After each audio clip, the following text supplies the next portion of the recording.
Hello বন্ধুরা, তোমরা সবাই কেমন আছো? আমিও খুব ভালো আছি। আরও একটা ভিডিও নিয়ে তোমাদের কাছে চলে এলাম। কালকে আমি আর কাকিমা গেছিলাম একটু যাদবপুরে। কাকিমা মানে তাতানের দিদুন। তাতানের অন্নপ্রাশন তো সামনে, তাই দিদুন হচ্ছে কাঁসার থালা বাটি গ্লাস এগুলো নেবে আর কিছু কেনাকাটা করবে বলে আমাকে নিয়ে গেছিলো। তাই আমি আর কাকিমা বেরিয়ে গেছিলাম। কাঁসার থালা গ্লাস নেওয়া হয়ে গেছে। তারপরে এইচবিতে ঢুকে দেখলাম চৈত্র সেল বসেছে। চৈত্র সেল কিন্তু লোকজন অত ভিড় নেই, যেরকম সেলটা হলে লোক ভিড়, রাস্তায় হাঁটা যায় না, অতটা এখনও হয়নি। তারপরে আমরা স্টিলের হাঁড়ি নেব একটা পায়েস করার জন্যে, সুন্দর, যেটা ইন্ডাকশানে যাতে বসানো যায়, পরে ঠাকুরের জন্য ভোগ রান্না করবে।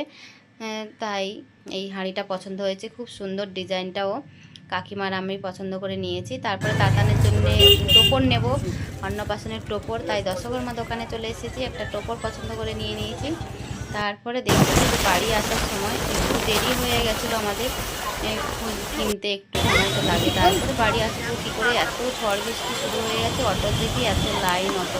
তারপরে কাকিমাকে বললাম আমরা চলো ওখানে গিয়ে দাঁড়াই। তারপরে তো প্ল্যাটফর্মে এসে দাঁড়িয়েছি, ট্রেনও একটা চলে গেল। তার মধ্যে বৃষ্টি জোরে জোরে শুরু হয়ে গেছে, লোক তো এদিক ওদিক ছোটাছুটি করছে। বৃষ্টির সাথে সাথে কিন্তু শিল পড়ছিল, কালকে শিলা বৃষ্টি হচ্ছিল।